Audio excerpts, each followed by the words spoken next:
सास नंबरी, बहू 10 नंबरी। पूरे घर में मालती देवी का हुक्म चलता था। अपनी बड़ी बहू को वो टीवी के रिमोट की तरह कंट्रोल करती थी।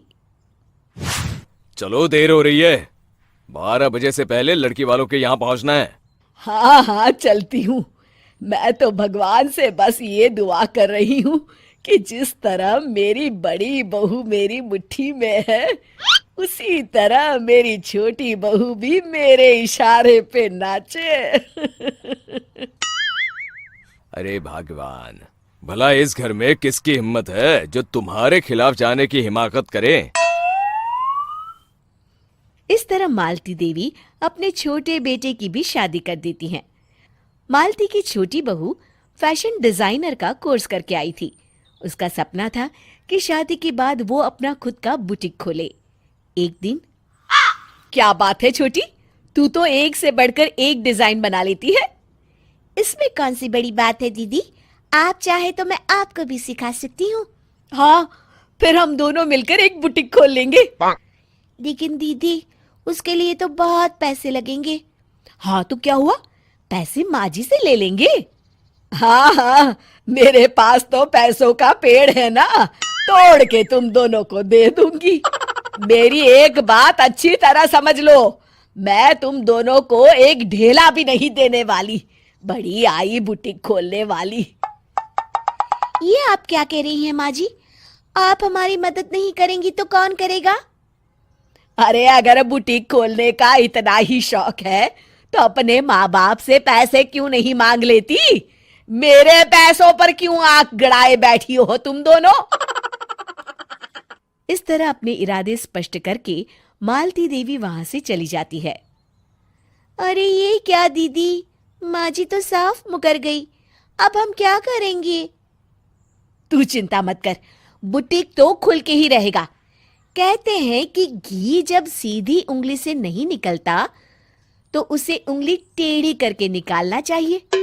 माँ जी अपने आप को समझती क्या है? पूरी सोसाइटी जानती है कि माँ जी ने अपनी सास को घर से निकालकर उनकी दौलत पर कब्जा कर लिया है। हाँ दीदी, अब तो जैसे को तैसा करना पड़ेगा। फिर दोनों बहुएं मिलकर एक साजिश रचती हैं। एक दिन, अरे नालायक, जरा ठीक तरह से पैर दबा, बिल्कुल मजा नहीं आ रहा। खाने पीने में तो कोई कसर नहीं छोड़ती। तभी वहां बड़ी बहू हाथ में एक फॉर्म लेकर आती है।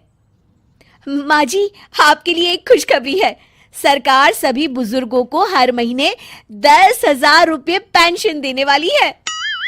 अरे ये क्या कह रही है तू? क्या सच में मुझे हर महीने घर बैठे 10,000 रुपये मिलेंगे?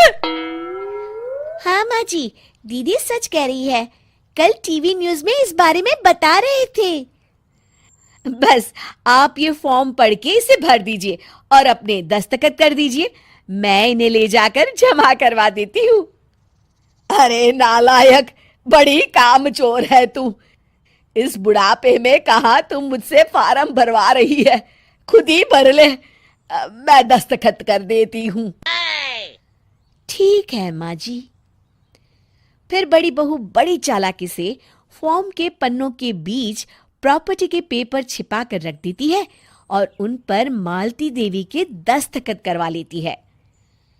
कुछ दिनों के बाद मालती देवी अपने पति के साथ 2 दिनों के लिए अपने एक रिश्तेदार के यहाँ जाती है। दूसरी तरफ दोनों बहुएं पूरे घर पर अपना कब्जा कर लेती हैं। मालती देवी जब अपने रिश्तेदार के यहाँ से लौटती हैं, तब अपने कमरे में ताला लगा देख आग बबूला हो जाती है। अरे नालायको, मेरे कमरे में इतना बड़ा ताला किसने लगाया है? माँ जी, ये कमरा तो मैंने अपने बेटे रोहन को दे दिया है और आज से आप बाहर कोने में जो छोटा कमरा बना है ना, वहां रहेंगी। अच्छा, मैं उस सड़ेले कमरे में रहूंगी है?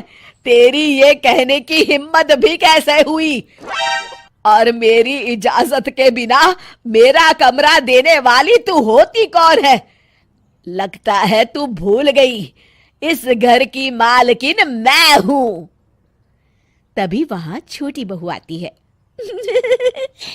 अरे माँ जी, आप इस घर की मालकिन नहीं है। अब इस घर की नई मालकिन हम दोनों बहुएं हैं। ये देखिए, इन प्रॉपर्टी के पेपर पर आप ही के दस्तखत है। अरे भाग्यवान, ये तुमने क्या कर दिया? दस्तखत करने से पहले एक बार ठीक से पढ़ तो लेती। अरे लेकिन मेरी बहुएं मेरे साथ ऐसा कैसे कर सकती है? अरे तो इसमें कौन सी अचरज की बात है? तुमने भी तो अपनी सास को घर से बाहर निकाल दिया था। टूटा फूटा ही सही, शुक्र करो कि इन दोनों ने कम से कम हमें रहने के लिए कमरा तो दिया। तुमने तो अपनी सास को वो भी नहीं दिया था। आज समझ में आया, जैसी करनी वैसी भरनी। चलो, अपना सामान उठाओ और चलते हैं।